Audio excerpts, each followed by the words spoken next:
नमस्ते dear students, बहुत बहुत स्वागत है आपका पीटी एजुकेशन चैनल पे। मैं हूं गौरव चोपड़ा और आज हम बात करने वाले वैक्सीन पासपोर्ट्स के बारे में। तो हाल ही में आपने इसके बारे में सुना ही होगा कि ये शायद आने वाले टाइम में वैक्सीनेटेड लोगों को मिल सकता है और कुछ कुछ कंट्रीज ने तो इसे इशू भी करना स्टार्ट कर दिया है। तो हम आज के सेशन में हम समझने की कोशिश करने वाले कि वैक्सीन पासपोर्ट्स क्या होते हैं, इसके क्या क्या वेरिएशंस निकल के आते हैं और इससे जुड़ी कॉम्प्लेक्सिटीज के बारे में ये सारा कुछ हम डिटेल में समझने की कोशिश करने वाले हैं। तो आप आते आते इस सेशन को लाइक कर दीजिए, शेयर कर दीजिए और इस चैनल को भी सब्सक्राइब कर दीजिए। तो चलिए सेशन की तरफ आगे बढ़ते हैं। सबसे पहले आइए जानते हैं कि ये वैक्सीन पासपोर्ट होता क्या है। So vaccine passport is a digital or paper document which will indicate whether individuals have received a कोविड-19 वैक्सीनेशन और नॉट।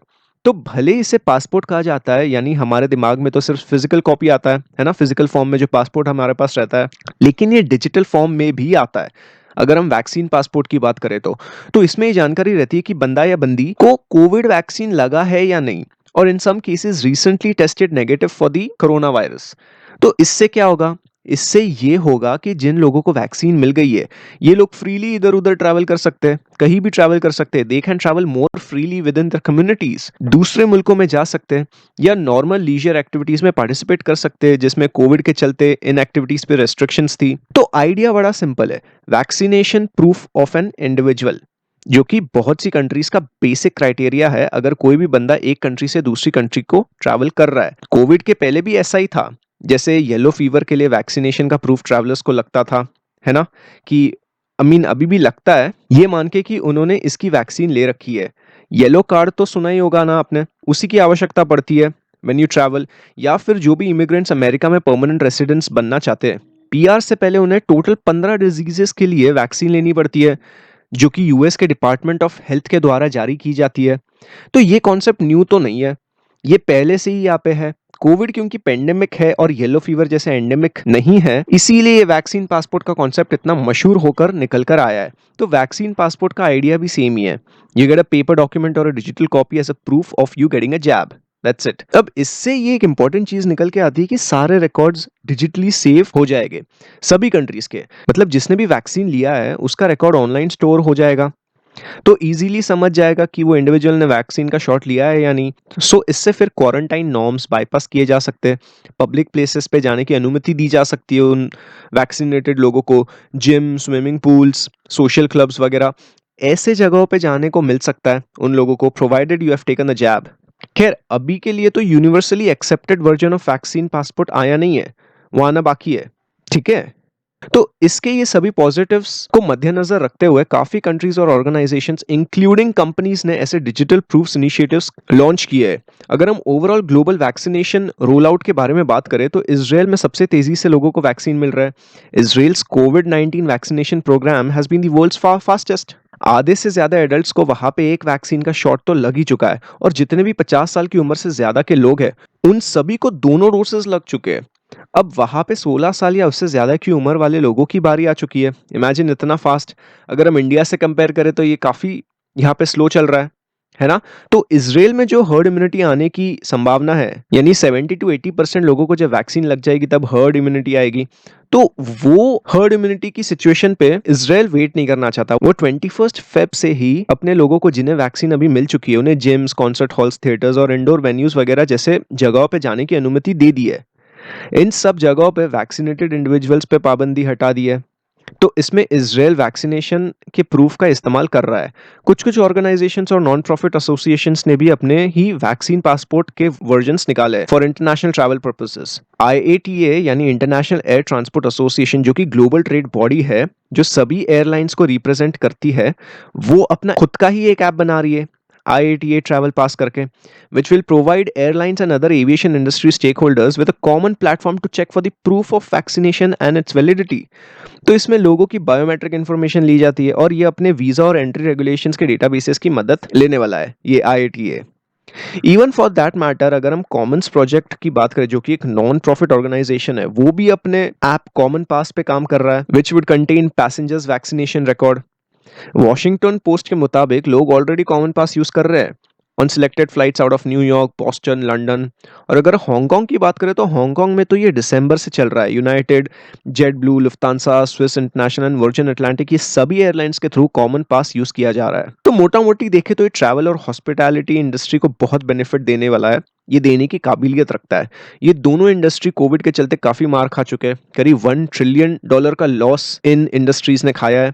तो ऑब्वियसली इन दोनों सेक्टर्स के फेवर में ही ये चीज जा रही है। ग्रीस जैसे कंट्रीज जो कि बहुत टूरिज्म पे डिपेंडेंट रहते हैं, मतलब इसका हिसाब किताब इतना मान के चलो कि टूरिज्म इसका 1/5 ऑफ द जीडीपी में आ जाता है, तो उससे तो काफी जरूरत है ये वैक्सीन पासपोर्ट की। So Greece is the strongest supporter of the European bloc wide vaccine passport. तो वैक्सीन पासपोर्ट तो चलो किसी के लिए बून साबित हो सकता है, लेकिन बहुत से पॉइंटर्स ऐसे भी निकल के आते हैं जो बेन के रूप में तब्दील होने की संभावना रखते हैं।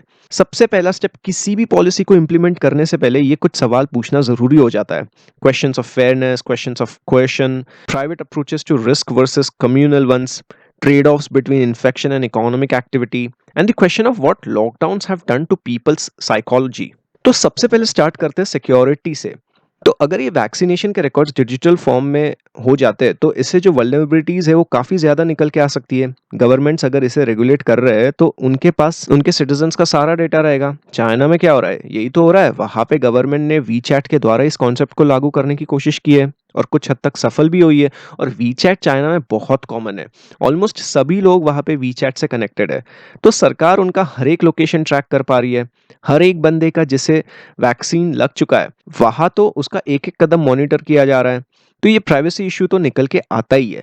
और अगर इसराइल की बात करें तो वहां पे जो इम्प्लीमेंट किया गया है ये कॉन्सेप्ट, उसमें भी काफी फ्लॉज निकल के आ रहे हैं। लोग फ्रॉड करके नकली सर्टिफिकेट बना रहे हैं कि उन्होंने शॉट लगा दिया है।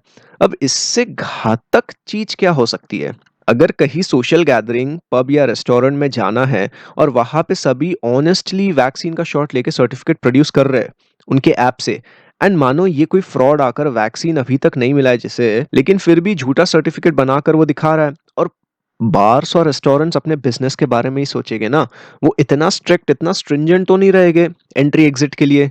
उन्हें धंधे से मतलब है। अगर सर्टिफिकेट नहीं तो उस बंदे या बंदी का जो बिजनेस आ सकता है उसकी तरफ से उस वक्त या उस रात या उस मील के लिए, वो नहीं आएगा। सो ऐसे वायरस के फैलने के ज्यादा चांसेस हो जाते हैं। अगला मेन पॉइंट ये आता है कि क्या वैक्सीन पासपोर्ट अपना काम करेगा, यानी जिस पर्पस के लिए उसे बनाया गया है क्या वो पर्पस वो फुलफिल कर पाएगा। क्योंकि अगर हम WHO के 5 फेब के रिसर्च पेपर के पब्लिकेशन की बात करें तो उसमें साफ साफ मेंशन किया गया है कि जिन्हें वैक्सीन मिल चुकी है उन्हें वो फ्लेक्सिबिलिटी नहीं देनी चाहिए लॉकडाउन और क्वारंटीन से। Vaccinated people should not be exempt from lockdown and quarantine rules. Even for that matter research think tanks की अगर हम बात करें तो हाल ही में ADA लोवलेस इंस्टीट्यूट के द्वारा ये रिसर्च सामने निकल कर आई है कि वैक्सीन पासपोर्ट्स के प्रपोजल जो कि ग्लोबली निकल के आ रहे हैं आज की तारीख में वो जस्टिफाइड नहीं है। क्योंकि हमें एग्जैक्टली पता नहीं है कि वैक्सीन कितना इफेक्टिव होगा। अब एक बार अगर हमने वैक्सीन ले ली तो तुम 100% सेफ थोड़ी हो, या तुम्हारे आजू बाजू के लोग 100% सेफ थोड़ी हो जाते हैं। कुछ हद तक दिलासा जरूर मिल जाता है, लेकिन वो हर्ड इम्यूनिटी आने की देरी होती है। यानी जब 70 to 80% पॉपुलेशन को जब वैक्सीन लग जाती है पूरी दुनिया में, तब जाके हर्ड इम्यूनिटी आएगी और तब जाके नॉर्मलसी की तरफ हम बढ़ सकते हैं। लेकिन अभी तो अनक्लियर है ना इसके रेपरकशंस क्या निकल के आ सकते हैं। Is it the case whether they completely prevent infection with the virus or remove the ability to transmit it to others? It's still unclear about the vaccines, right? Next, we have the concern of the mutation of the SARS-CoV-2। मतलब आज जो भी हमें इसके mutation से related conclusions निकल के आए हैं या मिले हैं वो कल को चेंज हो सकते हैं। Existing vaccines should be able to deal with this, scientist का ऐसा मानना है। लेकिन अगर कोई भी नया वायरस का वेरिएंट उठकर कल को आ गया तो वैक्सीन के इफेक्टिवनेस पे तो सवाल उठता ही है ना, जैसे पहले हुआ था जो अभी रिसेंटली नया वेरिएंट निकल के आया है कोविड का। Next we have perceived fairness, racial discrimination ज्यादा होने के चांसेस हैं। अब आज की तारीख में सबसे ज्यादा व्हाइट्स को वैक्सीन लगी है अमेरिका में, ब्लैक्स को रिलेटिवली कम लगी है। अब अमेरिका में तो चलो फास्ट पेस्ट पे वैक्सीन लगाई जा रही है, लेकिन उन कंट्रीज का क्या जहाँ पे हर्ड इम्यूनिटी आने में बहुत वक्त है, बहुत साल है, वहां तो रिजेंटमेंट का बहुत ज्यादा चांसेस होने के है कि नहीं। So racial discrimination is something which is really critical.